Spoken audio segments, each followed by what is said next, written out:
They told me I was too old to travel with them. Their exact words, "Grandma, just watch the house."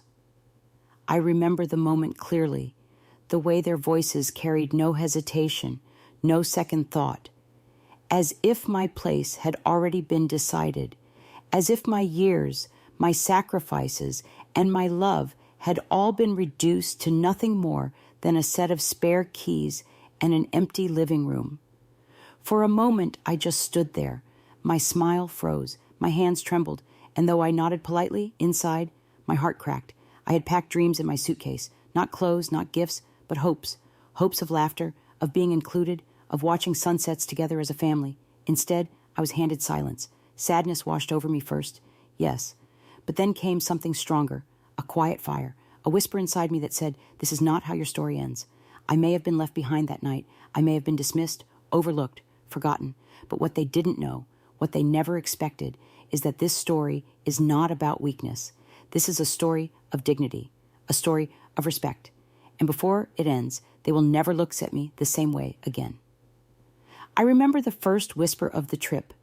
It was a passing comment in the kitchen, a half smile exchanged between my son and his wife, the kind of conversation that floats by so casually you almost miss it.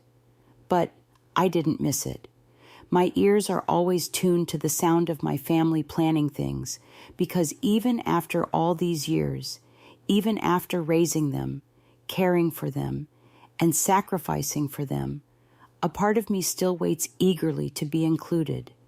They were talking about flights, about luggage, about how excited the children would be to see the ocean.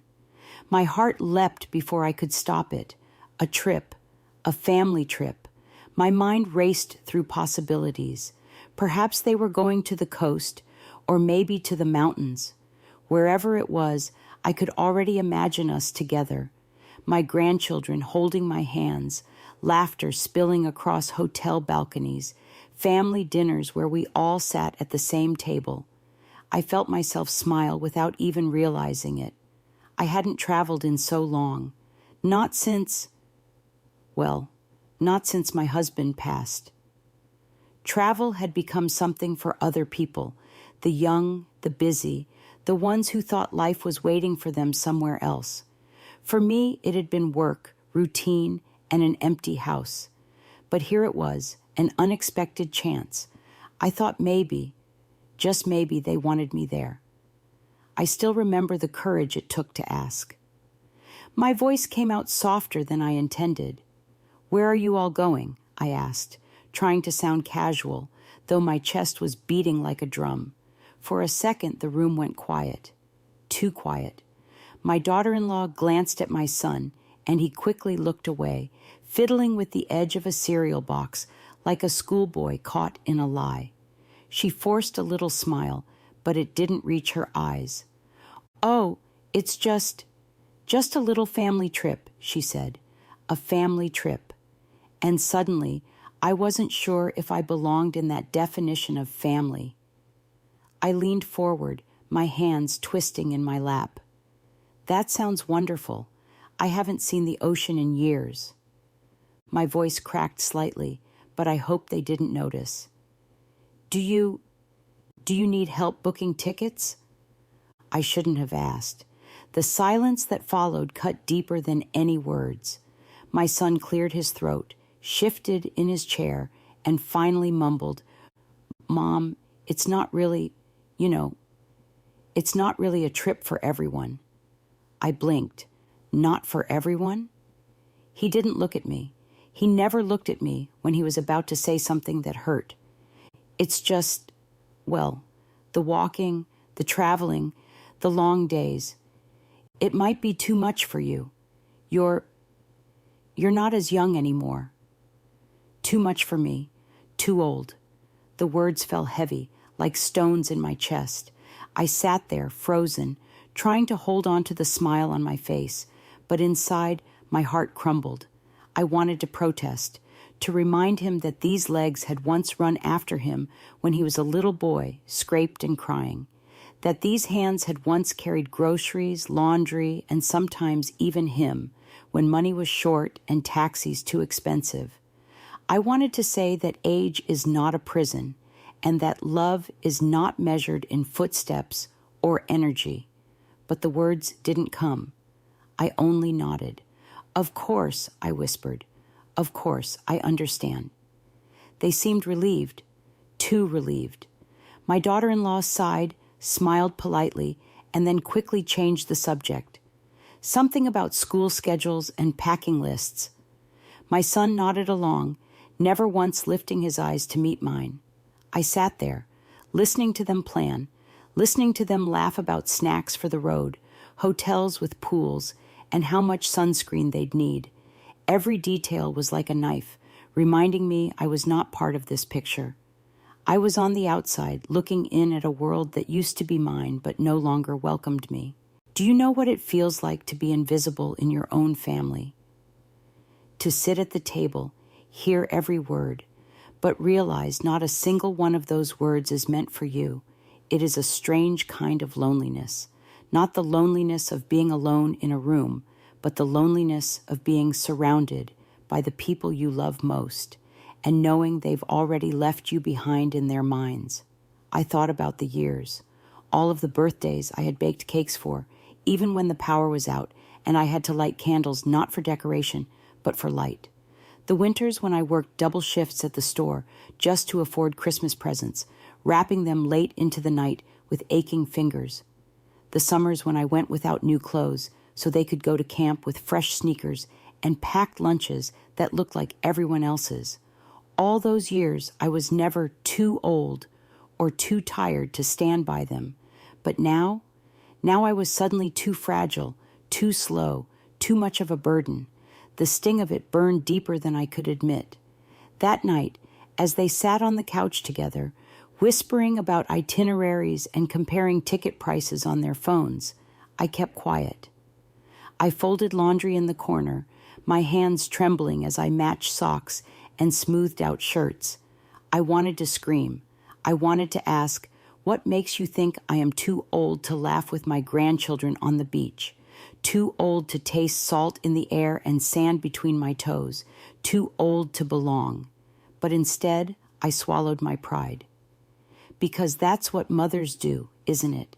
We swallow our hurt so our children don't feel uncomfortable. We smile so they don't see our tears. We sit quietly, even when silence is heavier than words.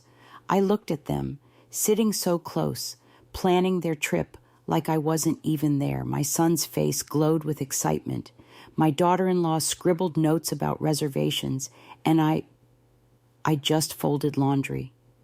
I pressed my grief into cotton and fabric, as if smoothing out wrinkles could also smooth out the ache in my heart. When I finally excused myself and walked into my room, the air felt thick. The walls seemed to close in around me. I sat on the edge of my bed, staring at the floor, the words replaying in my head. It might be too much for you. You're not as young anymore. And for the first time in a long time, I let the tears fall. They called me too old. They called me too weak. But they were wrong. So very wrong. And though I didn't know it then, that was the night something shifted inside me. I would not remain silent forever. I would not let their dismissal define me. But for now, in that chapter of my story, I sat alone with the sting of exclusion, the awkward glances, the unspoken truth hanging in the air. The invitation had never really come. Just watch the house. Those were the exact words. They didn't come with cruelty. They weren't shouted or hissed or spit like venom. No, they came quietly, almost carelessly, like the sound of a door closing softly behind you while you're still inside. But sometimes it isn't the sharp words that leave scars. It's the quiet ones, the ones spoken without thought, without weight, the ones that tell you you were never really considered in the first place. Just watch the house, my son said, handing me my roll as if it were a gift. As if leaving me behind, assigning me to guard bricks and mortar, was an honor. And I nodded. I always nod. I've spent years nodding.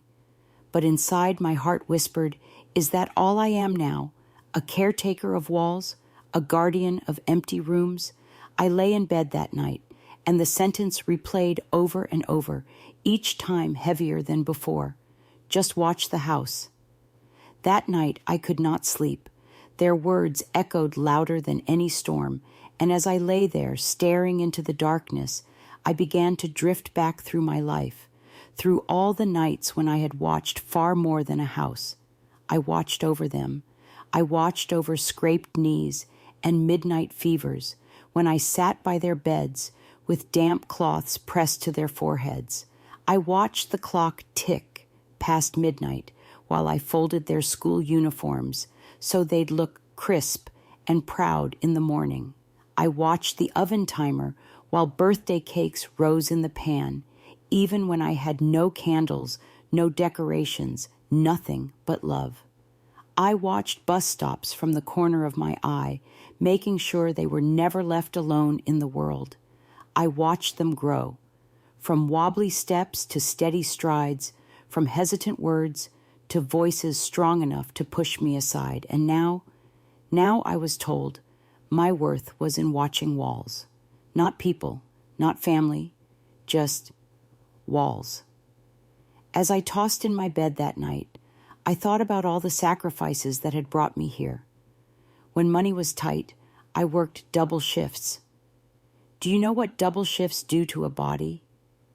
Your bones feel like they're grinding together. Your eyes burn. Your back feels like it might snap in two. But I did it because I wanted them to have what I never had. When they wanted new shoes for school, I went without. My shoes wore thin, soles flapping open, rain seeping through. But I told myself, they won't remember my shoes. They'll remember theirs. When their father was gone, I filled both roles, mother and father, nurturer and provider, comforter and protector. I carried weights no one saw, and I carried them with pride. But still, when the time came, all they could see was age, wrinkles, slower steps. They didn't see the years of strength behind those lines. They didn't see the fire that had carried them this far. They only saw someone to leave behind. In my head, I argued with them that night. I rehearsed words I wished I could say aloud. Too old? Too old for what? For laughter? For sunsets? For memories with my grandchildren? Too weak to sit at the table, to smile at dinner, to take a picture on the beach. Too much of a burden. No, I would not accept that. But I didn't say it. I only whispered it to the shadows, knowing no one would hear. And the truth, the ache that dug deepest of all, was not even in the words themselves, but in the way they looked at me, the awkward glances, the silence that filled the room before and after. They couldn't even bear to speak it plainly. They tiptoed around my worth like it was fragile glass that might shatter if acknowledged.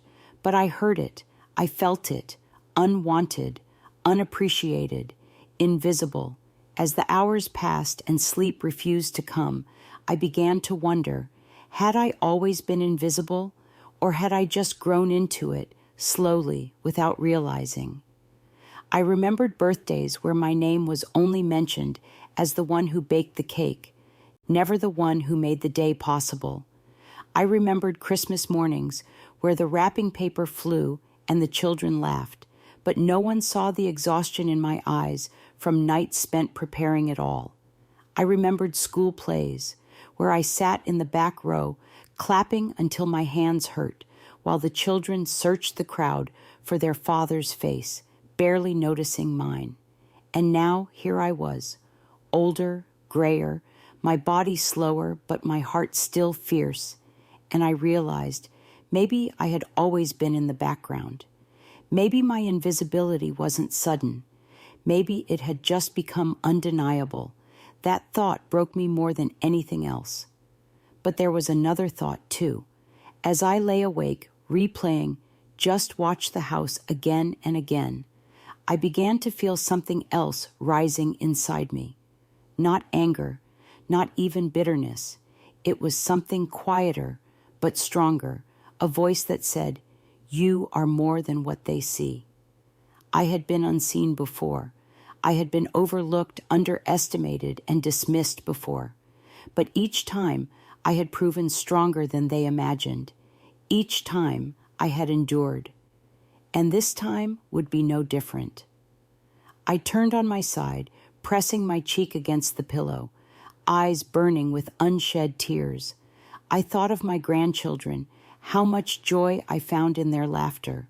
I thought of the trips I'd never taken, the places I'd never seen, the memories I still longed to make, and I made myself a quiet promise. If they thought I was too old to join them, too weak to travel, too small to belong, they were about to learn how wrong they were. The words had cut deep, deeper than they would ever understand. But sometimes, the deeper the cut, the stronger the scar, and scars, I knew, could tell powerful stories. That night, I did not sleep. Their words echoed louder than any storm, but beneath the noise of their dismissal, a quieter sound began to grow. It was the sound of resolve, the steady drumbeat of dignity, the rising rhythm of respect I knew I would one day reclaim. For now, I was silent. For now, I endured. But the story was far from over. They had handed me pain, yes, but I would turn it into strength. And when the time came, they would remember more than my silence. They would remember the truth I carried. And they would never dismiss me again. They placed the keys in my hand like it was some sort of prize. I can still feel the cold metal pressing into my palm, the way my son smiled, almost apologetically, as he handed them over. Mom, you'll keep an eye on the place for us, right? Just make sure everything's okay while we're gone. As if that was a gift, as if that was inclusion. I curled my fingers around the keys, their edges digging into my skin. They didn't notice. They were too busy fussing over luggage, checking boarding passes on their phones, reminding the children to pack their toys and not forget their tablets. My role had already been assigned, silently and without argument. Not a mother, not a grandmother, not a woman worthy of traveling alongside them, but a caretaker of walls, the housekeeper of an empty home. When the door finally shut behind them, the silence rushed in so thick it nearly knocked me over.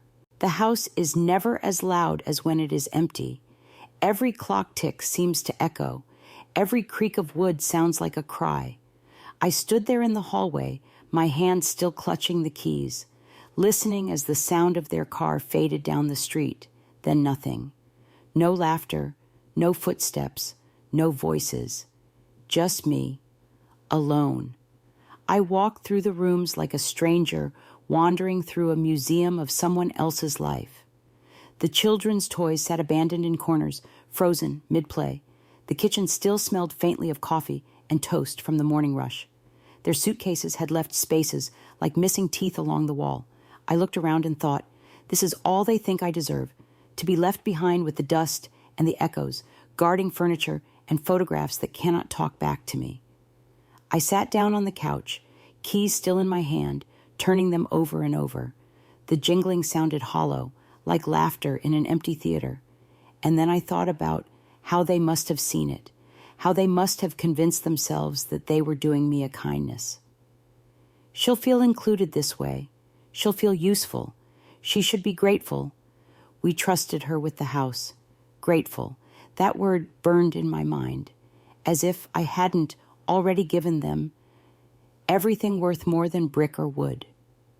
As if trust with a house was worth more than trust with their hearts. I had raised them. I had carried them. I had sacrificed parts of myself I never got back. My health, my youth, my dreams. And now I was supposed to be grateful for keys?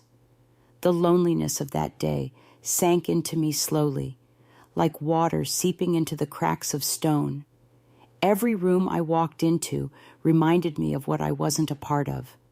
I imagined them boarding the plane, the children squealing with excitement, my son resting his head back with relief, My daughter-in-law already scrolling through travel photos online. I imagine them laughing together, telling stories, making memories, and I imagine myself sitting in that silent house, invisible to all of it. I walked into the dining room and ran my hand along the table where we had once eaten meals together.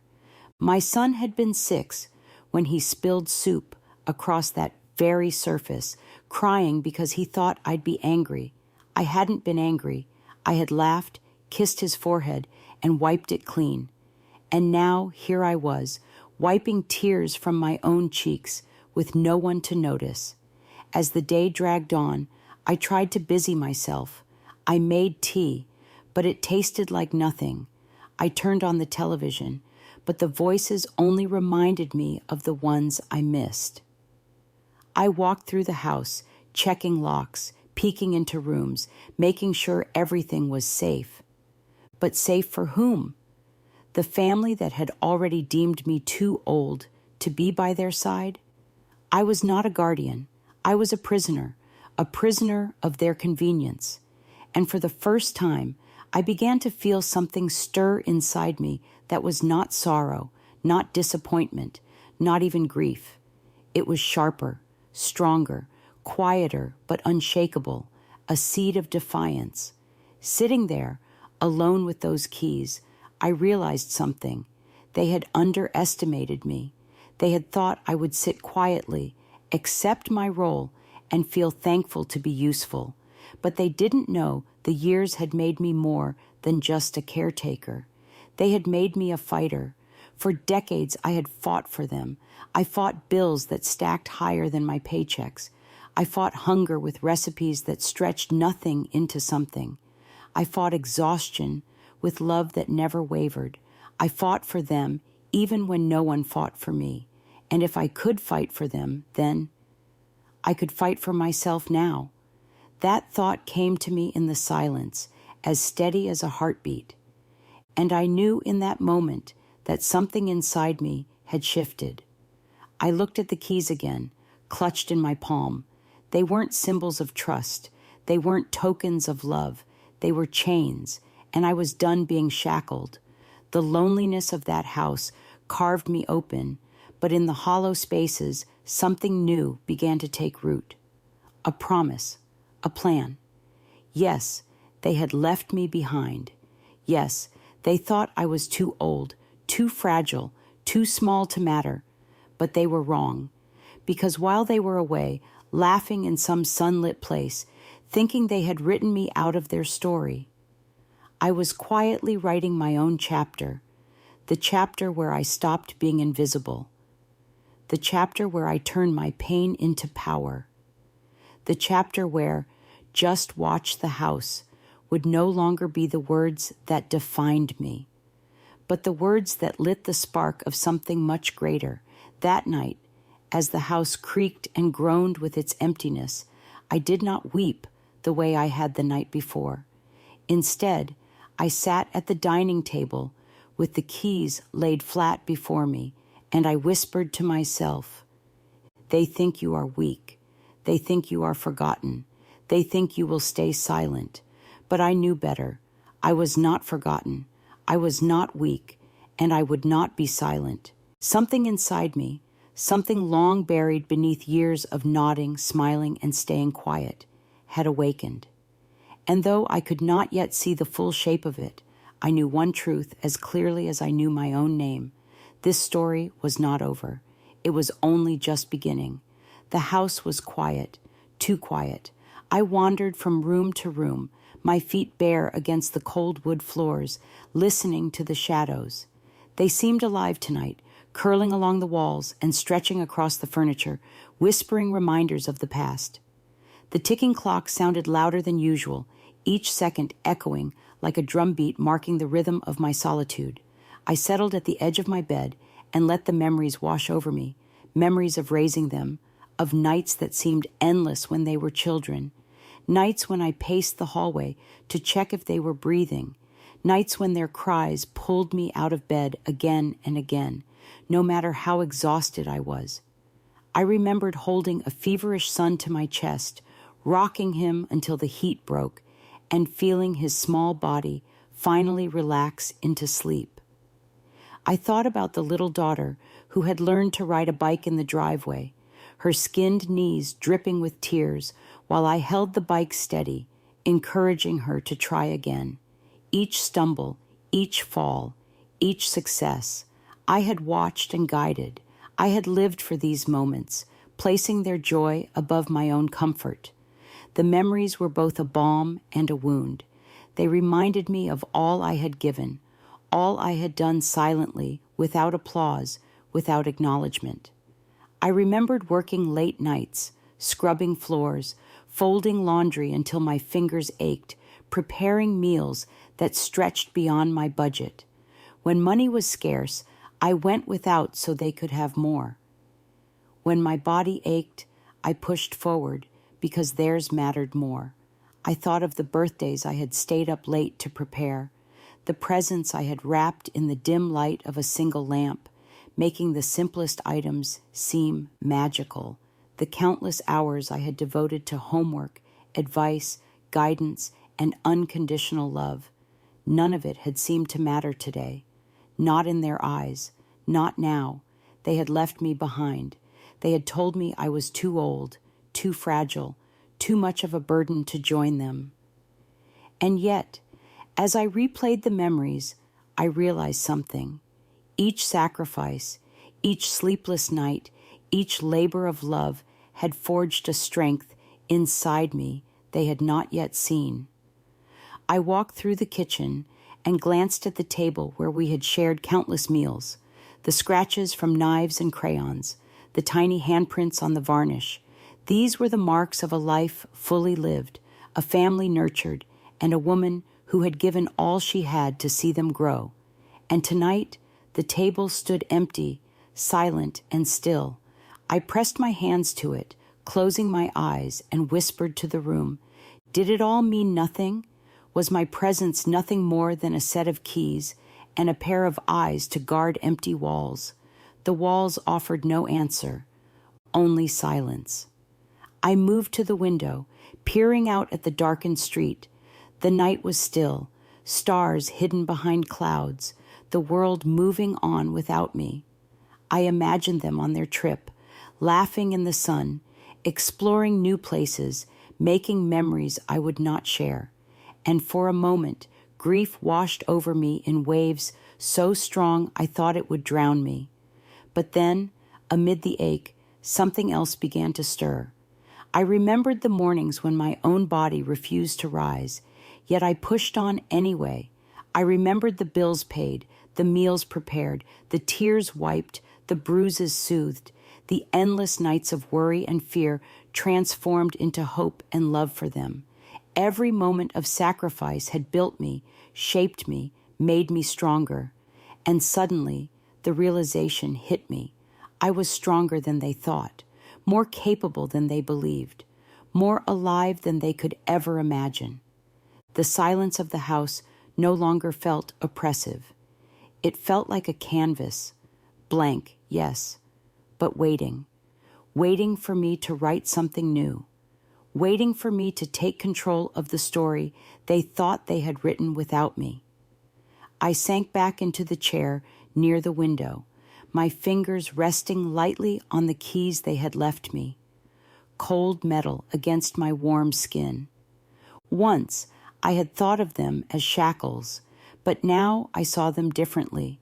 They were reminders of the life I had lived, the love I had given, and the power I still held. I whispered into the dark, my voice shaking at first, but growing steadier with each word. Tomorrow, I will not be invisible. It was not a shout. It was not a demand. It was a promise. I remembered the mornings when they had laughed at my suggestions, dismissed my ideas, or brushed past my presence in a hurry.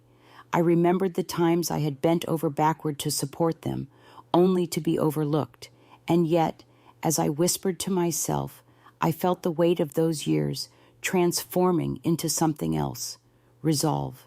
I realized that the ache in my heart, the loneliness pressing around me like heavy curtains, was giving birth to something stronger than sorrow. It was giving birth to determination. I imagined how I would rise tomorrow. I imagined walking out of this house not as the quiet woman they thought I was, not as someone left behind, but as someone who had seen everything, endured everything, and was finally ready to claim her presence. Every memory I had just replayed, every sacrifice, every tear, every sleepless night became fuel to remind me that I deserved more than being told to sit quietly, to watch, to be invisible. I thought about the trip they were taking without me, about the laughter and joy that would fill their days, and I let myself smile quietly to the darkness. I didn't need to be on that trip to know this. I would make my presence felt in ways they could not ignore. Hours passed, and the night grew deeper, yet I did not sleep. Not fully, not yet.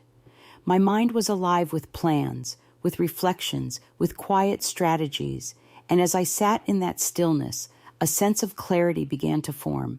I would not remain passive. I would not accept their judgment.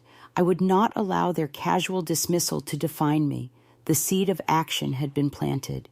The quiet defiance that had been dormant for years now stirred, ready to grow. I leaned back, letting the chair hold my weight, and whispered one final time before the first hint of dawn. Tomorrow, I will not be invisible. And with that, the first true ember of my resolve glowed, small but unshakable, in the stillness of my silent night. Morning came slowly. The sunlight seeped in through the curtains, painting soft golden streaks across the floorboards, but the light could not chase away the heaviness in the air. The house was still quiet, almost reverent, as if it too understood that today would be different. I rose from my chair, stretching my aching back, aware of the weight of the keys in my hand from the night before. They had felt like a burden yesterday, a cold reminder of exclusion. Today, however, they felt different.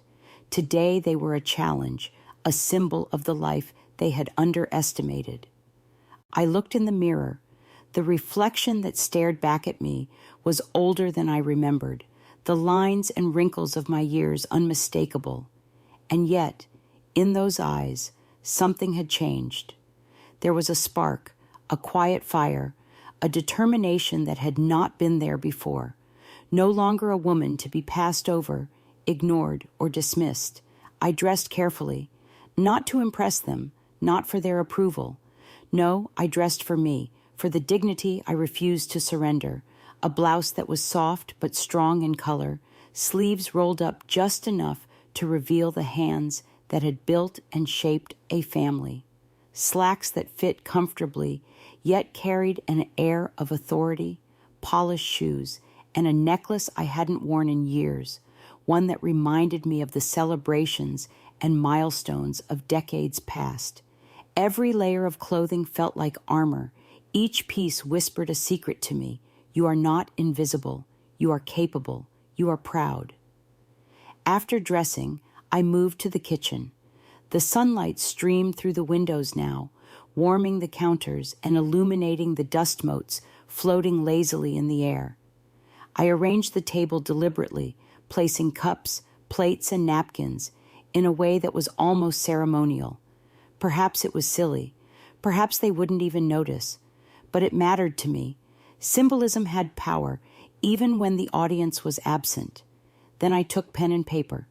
I wrote words I might never speak aloud, letters that might never be mailed, notes that might never be read by another soul.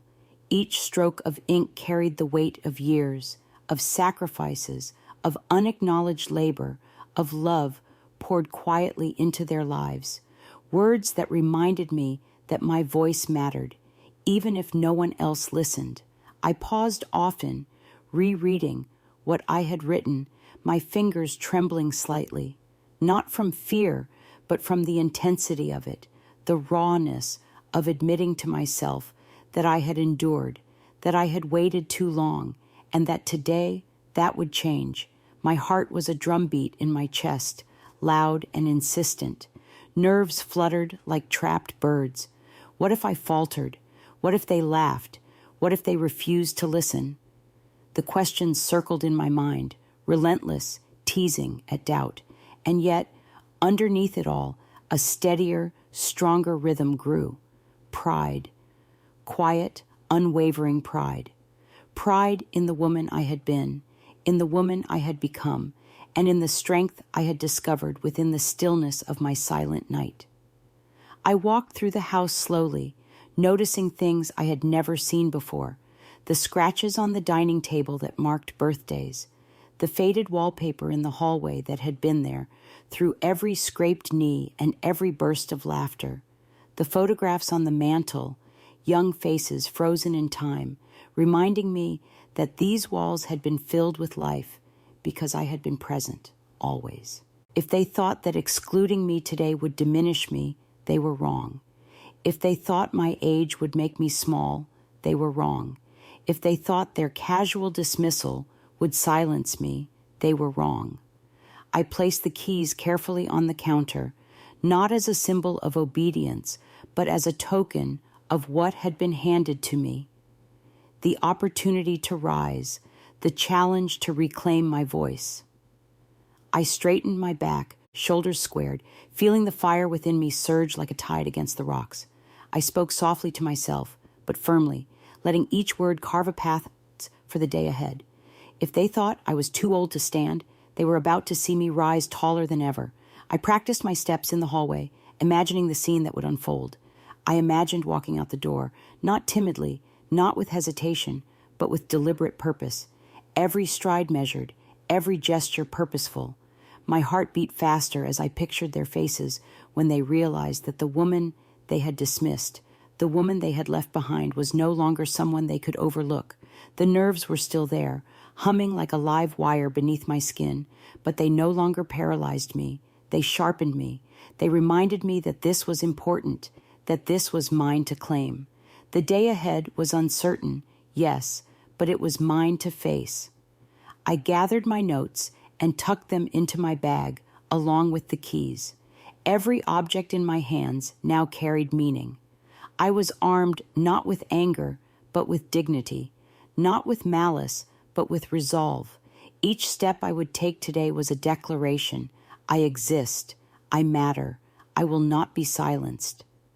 I paused at the doorway, taking a deep breath of the crisp morning air that flowed through the open window. I could hear the faint, distant sounds of life beyond these walls. Birds calling, leaves rustling, the city slowly waking, and I felt a thrill of anticipation. Today the ordinary would be extraordinary. Today I would reclaim my presence. I whispered one final time, almost as a vow. Tomorrow they will see me as I truly am. I am no longer the invisible one. I am here, and I am proud. The moment had arrived. The decision had been made. The fire within me was no longer hidden, no longer restrained. Today I would step forward. Today I would rise taller than ever. And with that, I took the first deliberate step toward what would become the most unforgettable morning of my life. I can still remember the moment I saw them again. They had returned earlier than expected, their laughter faintly echoing through the hallway before I even opened the door. I held the keys in my hand, the same keys they had handed to me like a token yesterday, but now they felt different. Heavy, yes, but not with expectation, heavy with purpose. As the door opened, their faces shifted in an instant. Surprise, confusion, the sort of disbelief that passes over the eyes before it reaches the lips. My son's brows knit together, unsure. My daughter-in-law's mouth opened, closed, then opened again, searching for words that didn't come. Even the children paused, sensing something unspoken in the air, something that wasn't their usual routine. I stepped inside, letting the door click softly behind me. And then, silence. Not the comfortable silence of family gathered together, not the gentle quiet that blankets a home during a nap.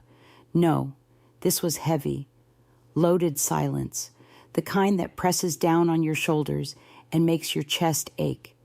It filled every corner, clung to every wall, and seemed to hang in the air like an unseen curtain. I stood there, letting the weight settle over me, letting it sink into their awareness that this was not a simple greeting. This was not the quiet woman they had left behind.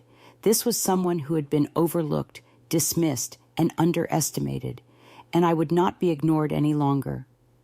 I inhaled slowly, letting the calmness of the morning steadied my voice. My heart beat fast. Yes, but not in fear, in anticipation, in readiness. Every step I had taken to this moment had prepared me for this, and I felt a quiet power flowing through me like electricity. I began to speak, softly at first, measured, deliberate, every word chosen, every pause intentional. "Yesterday I was handed these keys," I said, holding them up slightly so they could see. "Keys to a house, as if the walls themselves were all I was worth. Just watch the house," you said. And I did. I watched. I watched it empty. I watched the silence. I watched the moments I would never share with you. But more than that, I watched myself. And I realized that being dismissed did not diminish me. It did not define me. It freed me.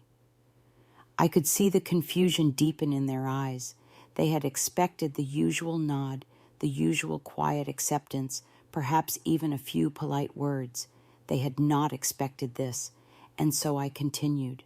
"You have always seen me as someone to manage, someone to care for your needs while remaining in the background. You never considered the years of sacrifice, the nights I worked while you slept, the days I went without so you could have more. You never saw the love that carried me through the smallest moments, the lunches packed, the scraped knees soothed, the silent prayers whispered for your safety and happiness. I let my eyes meet theirs, lingering, letting the truth of those words settle. Not accusing, not bitter, calm, firm. And yet, despite all that, you left me behind, thinking I was too old, too frail, too unimportant to stand beside you. You thought your dismissal would silence me." The room held its breath. My son's hands twitched as though he wanted to reach for me or pull back at the same time. My daughter-in-law's gaze fell to the floor, guilty but unsure. The children shifted uneasily, sensing that this was not ordinary, that the quiet authority in my voice carried the weight of decades they had never truly measured. I paused, letting my words echo, letting the silence itself carry them further than my voice could. And then, with a steadier tone, I continued. "But here I stand, not as a burden, not as someone forgotten. Here I stand because I have realized something important. Your dismissal does not define me. Your words do not cage me. In fact, they have done the opposite. They have made me see clearly, made me recognize my own strength, and reminded me of the dignity that is mine, whether you acknowledge it or not." I saw the flicker of shock in their eyes, the part of them that had always assumed I would remain small and quiet, now beginning to understand that this was no longer true. Every time you overlooked me, I endured. Every time you assumed I would remain silent, I learned patience and strategy. Every time you doubted my presence, it only fueled my resolve. And now, after this night alone, this morning of clarity, I am no longer willing to remain unseen. The room was still, almost reverently so. No one moved, no one interrupted. The silence was no longer oppressive. It had become the frame around the words I was speaking, emphasizing each truth. I am here, I am present, I am capable, and I will not be invisible.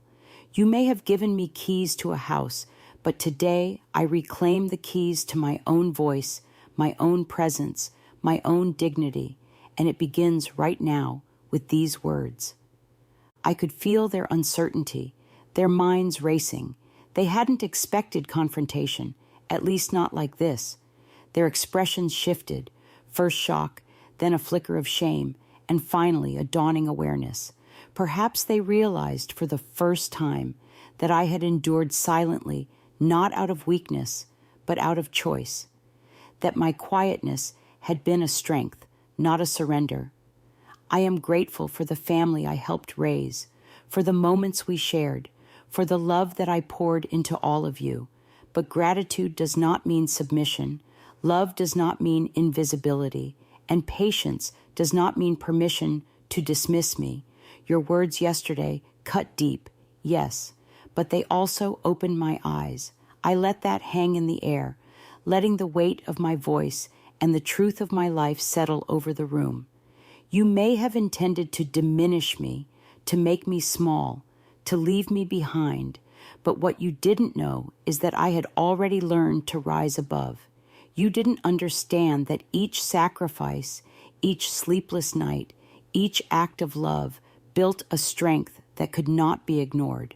And today, you are witnessing the beginning of what that strength looks like when it finally steps forward. I could see the change in them, subtle at first. My son's shoulders slackened, his eyes moist with recognition and perhaps guilt. My daughter-in-law's gaze met mine, finally without avoidance.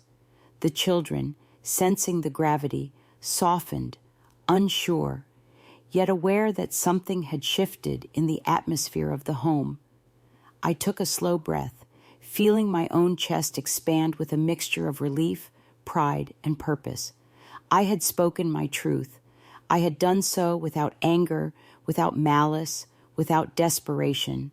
I had simply stated what was, what had been, what could no longer be ignored. I am not just a caretaker of walls, I said finally, my voice steady, strong. I am a woman who raised a family, who loved fiercely, who endured patiently, and who now claims her own presence. Your dismissal wounded me, yes, but it also freed me, and that freedom is mine to own. The silence stretched a moment longer. Then slowly, my son spoke, voice thick and uncertain. Mom, we didn't realize. I nodded, letting him struggle for words. I didn't need apologies, not yet.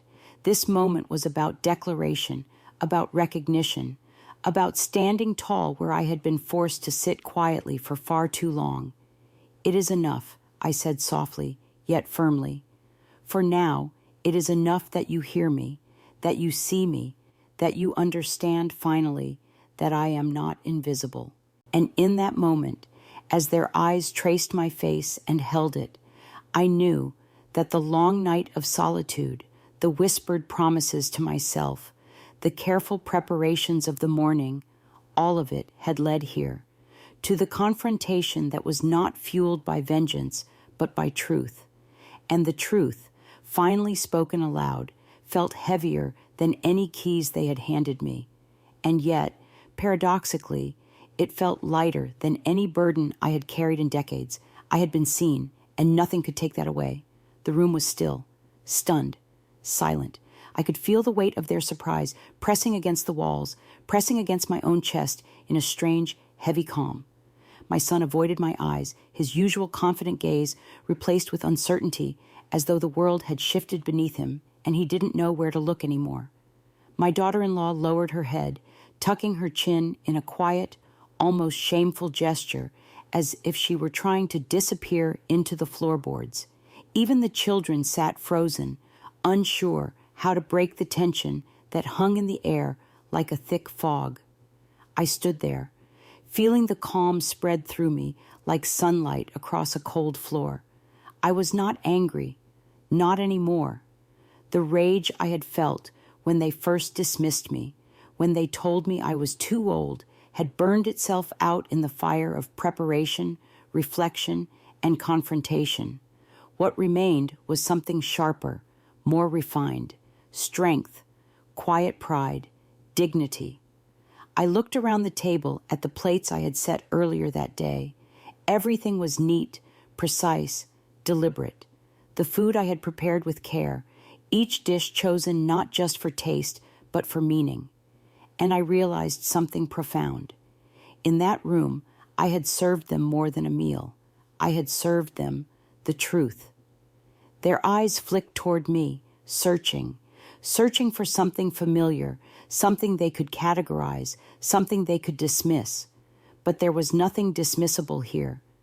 The woman standing before them was the sum of decades of love, endurance, patience, and most importantly, self-respect.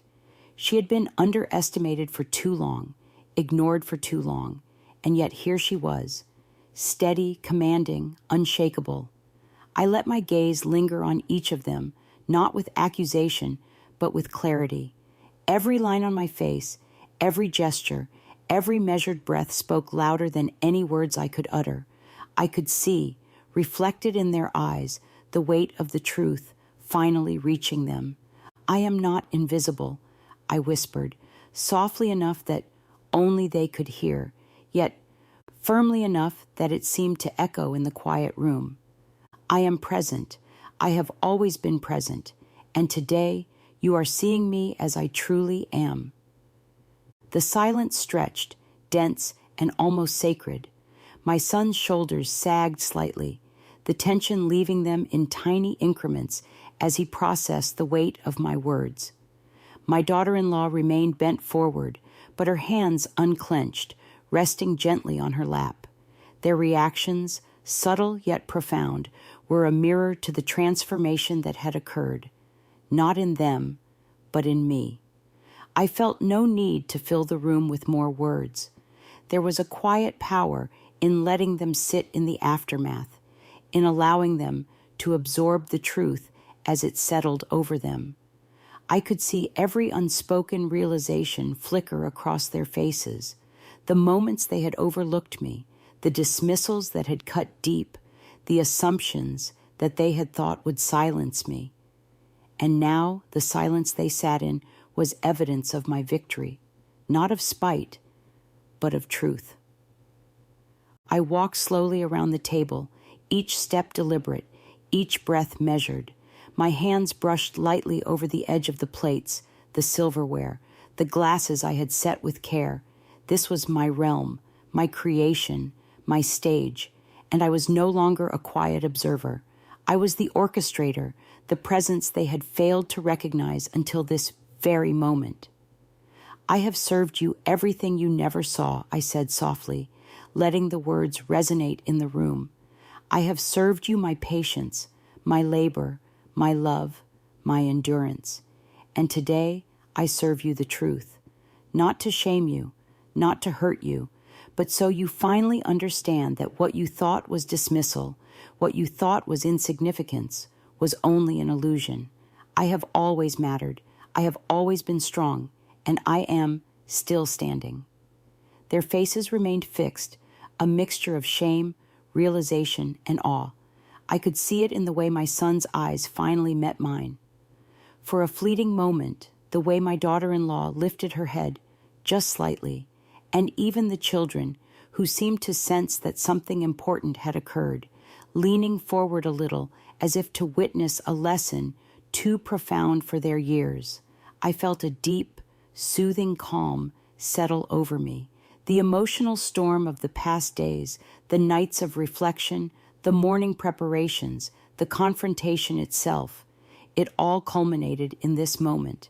I was not seeking apology. I was not seeking validation. I was seeking presence, recognition, and it had arrived. Your words yesterday cut deep, I continued, steady now, each syllable deliberate. They wounded me, but they also freed me from waiting for acknowledgement I should never have had to request, freed me to stand, to speak, to claim the dignity that has always been mine. And so, today, I am calm, I am strong, I am unshakable. The words hung in the air, echoing softly against the walls. I could feel the shift around me, subtle but undeniable. The room itself seemed lighter, charged with the weight of what had finally been spoken. I returned to my place at the head of the table, sitting with my back straight, hands folded gently before me. There was no grand gesture, no loud declaration. The power of the moment lay in its quiet precision, in the unspoken understanding that the woman they had underestimated had claimed her space fully, without compromise. I looked at my son, then my daughter-in-law, then the children, and allowed myself a small, serene smile. I did not need them to speak. I did not need them to apologize. The recognition in their faces, the subtle shifts in posture, the pause in their usual movement. It was enough. I had served them more than food. I had served them more than a meal. I had served them the truth. And it was, in every sense, cold, clear, and undeniable. I took a deep breath, letting the calm of my strength fill every corner of the room. I felt the tension dissolve, replaced by a quiet, firm dignity. I was no longer the one who waited for permission, the one who sat quietly, the one who silently endured. I was seen, I was heard, I was acknowledged, not through words, not through apologies, not through gestures, but through the undeniable presence of my being. "This is who I am," I said softly, more to myself than to anyone else. Strong, calm, dignified, and nothing you say or do can change that. And in that moment, as I sat at the table, surrounded by the stunned faces of my family, I felt something I had not felt in years, a quiet, unshakable pride. I had served them truth. And it was enough. I took one last look around the house, letting my eyes rest on the walls that had witnessed decades of love, sacrifice, and laughter. Every corner held a memory, every floorboard a story, and yet it was time to leave. I lifted my chin, straightened my shoulders, and stepped toward the door. With each step, I felt lighter, stronger, freer. The weight of their dismissal, the sting of being overlooked, the frustration of being unheard, all of it stayed behind, left in the quiet rooms I had once guarded. As I walked through the doorway, I carried something far more powerful than anger or resentment: dignity, pride, the understanding that respect is not given, it is claimed. And today, I had claimed mine. Behind me, the house stood silent, a witness to my journey. Ahead of me, the world awaited, bright and wide and full of possibilities.